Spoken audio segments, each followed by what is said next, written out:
Fish exist in an astonishing army of diversity.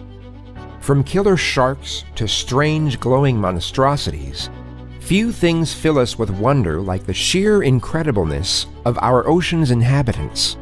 According to modern science, there are currently approximately 33,600 recognized species of fish. This number is constantly changing as hundreds of new species are discovered each year. The truth is that the oceans are so vast and deep that despite all our research, most of the marine world lies shrouded in mystery. It would be complete hubris for a human being to make a broad generalization about all marine life. Yet, over 2,000 years ago, our sages revealed a remarkable fact. All fish that have scales also have fins. This incredible claim about the nature of all marine life is especially remarkable when considering that in the ancient, Near East fishermen were bound by crude fishing implements, mostly basic nets, spears, and hooks, and they were only exposed to a small number of fish species living in their area. People certainly knew nothing of the thousands of freshwater fish in African rivers, or the strange and translucent fish of the deep ocean. Yet still, our sages were confident enough to say that any fish with scales must have fins. Since this statement was written thousands of years ago, ichthyologists have not found a single species of fish that possesses scales without fins. Not one. Of one of the estimated 3.5 trillion fish swimming in the sea, we have not encountered a single fish that has scales but no fins. Our sages could have only made such a statement if they had access to divine knowledge.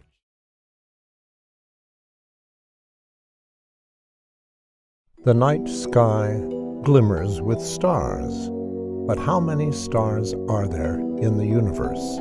Without the aid of telescopes, only 6,000 stars are visible to the naked eye. Ptolemy, in his Almagest, writes that the sky contains 1,022 stars.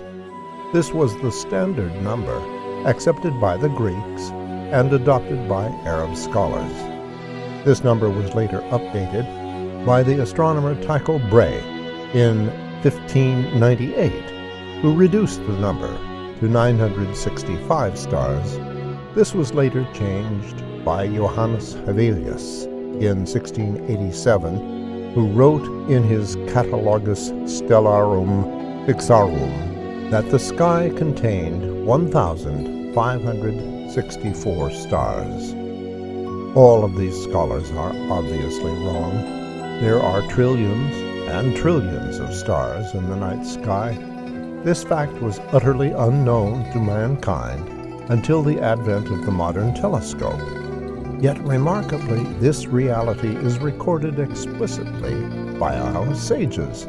The Talmud states that God laid out the order and makeup of the cosmos using the metaphor of an army. My daughter, I created 12 constellations in the firmament, and for every constellation I created 30 armies, and for every army I created 30 legions, and for each legion I created 30 infantry leaders, and for every infantry leader I created 30 military leaders, and for every military leader I created 30 leaders of forts, and on every leader of a fort I have hung 365,000 stars. Multiply 12 times 30 times 30 times 30 times 30 times 30 times 365,000, and you get just around 10 to the power of 18 stars. That's 100,000 trillion, or 1 quintillion stars. So how many stars are there, actually? Astonishingly, modern astronomers put the estimated number of stars at just around 10 to the 18th power. Imagine, for almost all of recorded history, people believed that there were few more than 1,000 stars in the sky. Yet our sages understood the sheer enormity of the cosmos. Such a radical departure by our sages from the greatest astronomers of the time points to a higher level of knowledge than is available to the mere senses.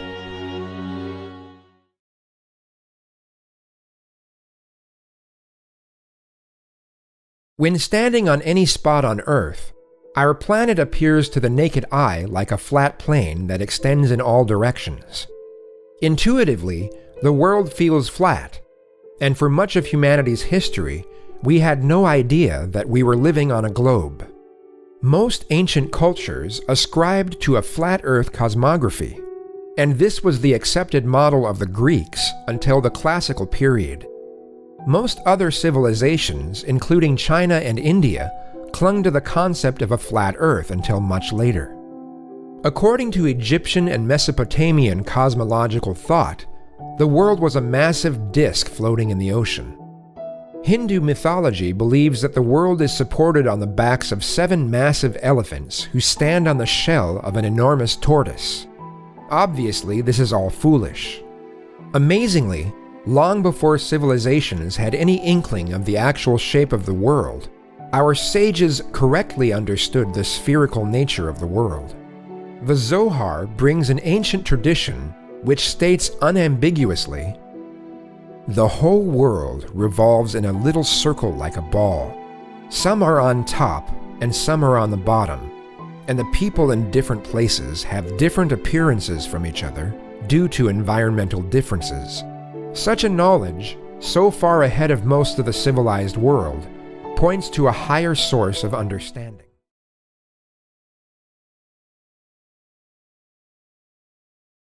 Standing at 488 meters long and 60 meters high, the Western Wall is a massive and grand edifice. Our last remaining structure on the Temple Mount from the era of the Second Temple, the Western Wall has become a symbol of our hope for the ultimate redemption. Yet, as the prime symbol of the Jews, one would imagine that the Western Wall would have been destroyed long ago. So, why does the Western Wall still stand today? The key to understanding this mystery lies in a cryptic verse in the Song of Songs that refers to God standing behind a wall. Over 2,000 years ago, our sages revealed that hidden in this verse is an astonishing prophecy. My beloved is like a gazelle or like a young stag. There he stands behind our wall, gazing through the window, peering through the lattice. Says our sages, this wall is referring to the Western Wall of the Temple, which will never be destroyed, for the divine presence is in the West. Let us consider this claim for a moment.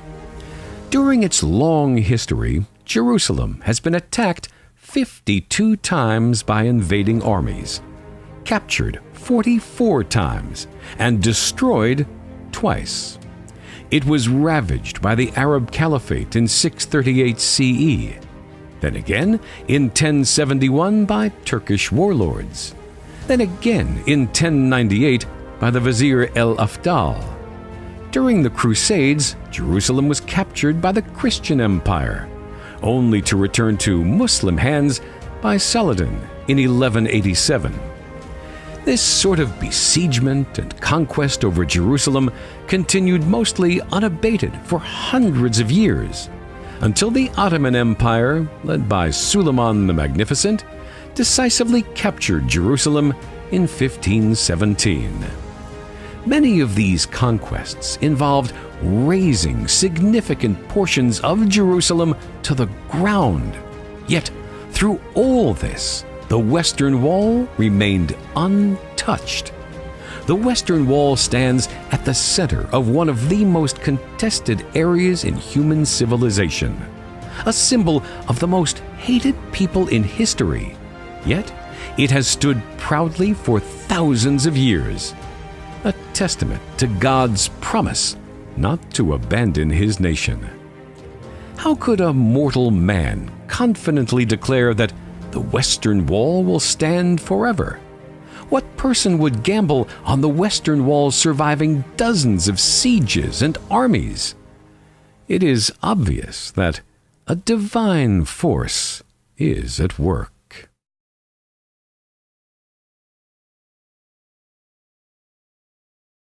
One of the hallmarks of Jewish law is its extreme sensitivity to the pain of others. Our mandate to minimize suffering extends even to animals, and we are forbidden from causing any creature unnecessary pain. This idea is evidenced in the Jewish laws regarding the kosher slaughter of animals for food. Every year, over 60 billion chickens and over 4 billion farm animals are killed worldwide to satisfy humanity's need for protein. Methods of slaughter vary around the world, from asphyxiation with nitrogen gas to stunning with a captive bolt pistol and the cutting of the chest by the heart. Jewish law commands that an animal's throat be slit with a sharp knife in one quick movement. For many years, various governmental bodies around the world have tried to outlaw or ban Jewish slaughter with the claim that it caused animals to suffer needlessly. A closer look at animal physiology reveals not only the humane nature of kosher slaughter, but the astonishing divine wisdom encoded in Jewish law. All mammals have two main arteries carrying blood back and forth from the brain: the carotid artery in the front of the neck and the vertebral artery located in the back of the neck. When an animal's neck is slit with a knife, the carotid artery is severed, but the vertebral artery remains intact. This means that blood will continue flowing towards the animal's brain, keeping it conscious and in pain for a long time until it bleeds out. This is inhumane and an unacceptable way to process animals for food. Remarkably, out of the entire animal kingdom, kosher animals, and only kosher animals, possess a unique physiological trait. The circulatory system of kosher animals are designed in such a way that both the carotid artery and the vertebral arteries are located at the front of the neck. During kosher slaughtering, both veins are cut, immediately removing all blood supply from the animal's brain. This induces unconsciousness and leads to a singularly painless and humane death. How could human farmers living thousands of years ago have possibly known that? Of all the animals in the entire planet, only kosher animals have this unique physiological makeup. Such an unparalleled knowledge of our world points to a master planner and creator as the source of our laws.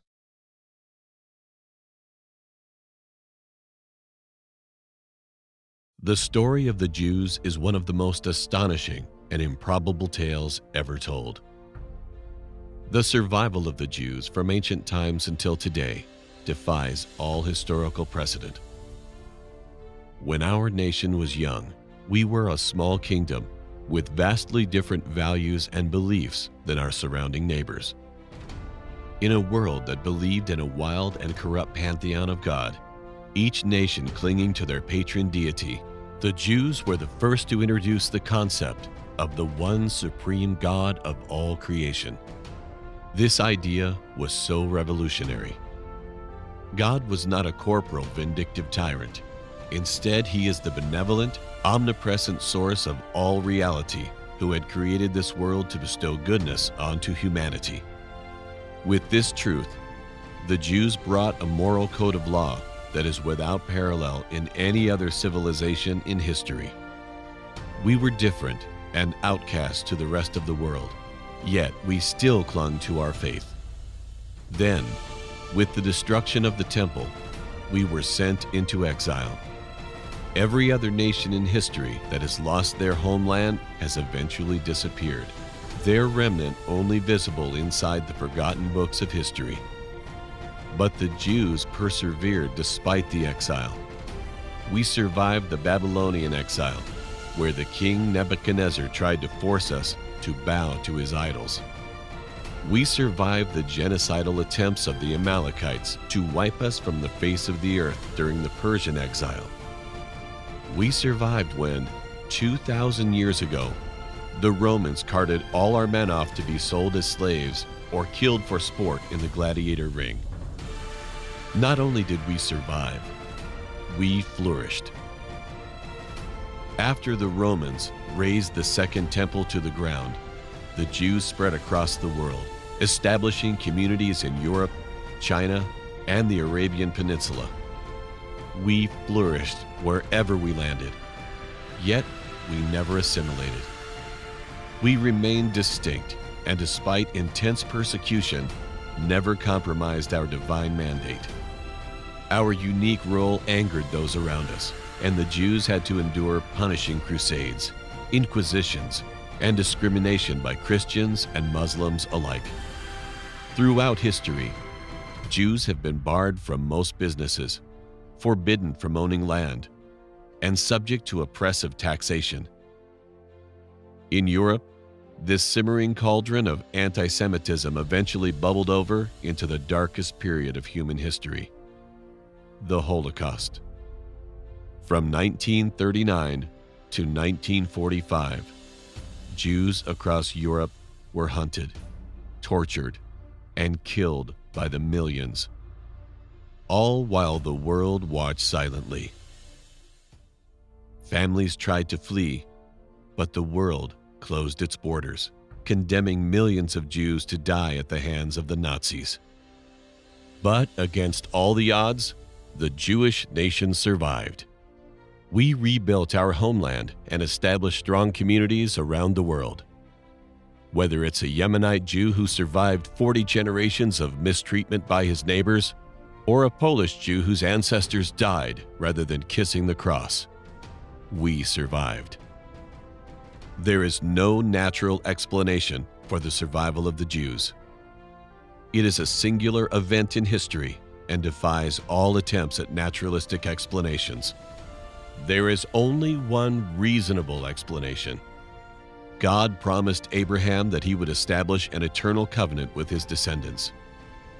All the events in Jewish history are foretold in the Bible and the prophets, from our exile to our eventual return to our homeland and the ultimate redemption. Our very survival is the most enduring testament to the unique nature of the Jewish people.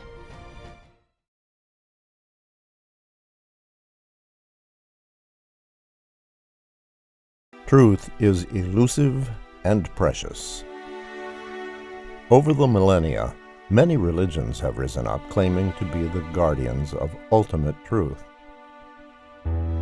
But when one turns back the clock and explores the origins of the world's religions, a startling fact emerges. Experience tells us that it is foolish to trust the testimony of a single man claiming to have experienced a private revelation. Over the ages, millions of people have been duped by charlatans claiming to possess the secrets of reality. But how did the world's religions begin? They all began with a single man claiming access to a higher dimension.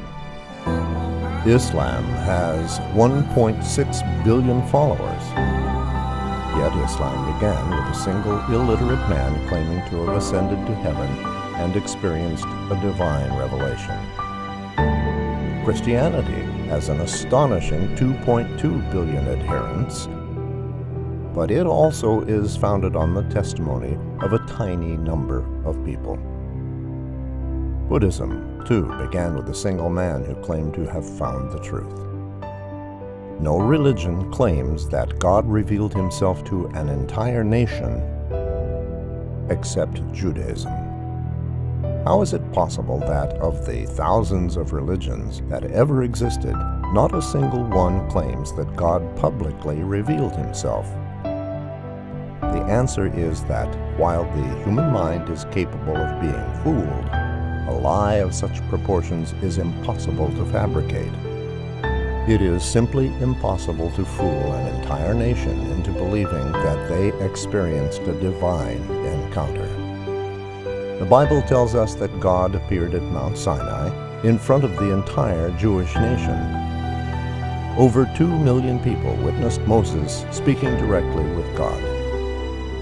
Those millions of people passed on the story of their remarkable encounter with their children.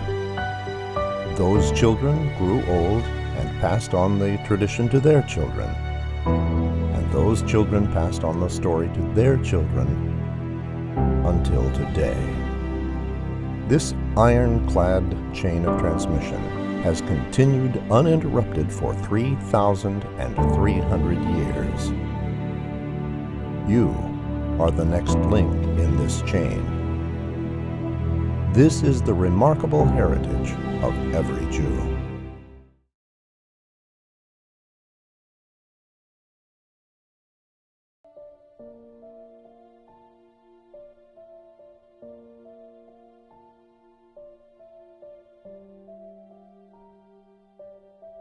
If the statistics are right, the Jew constitutes but 0.25% of the human race.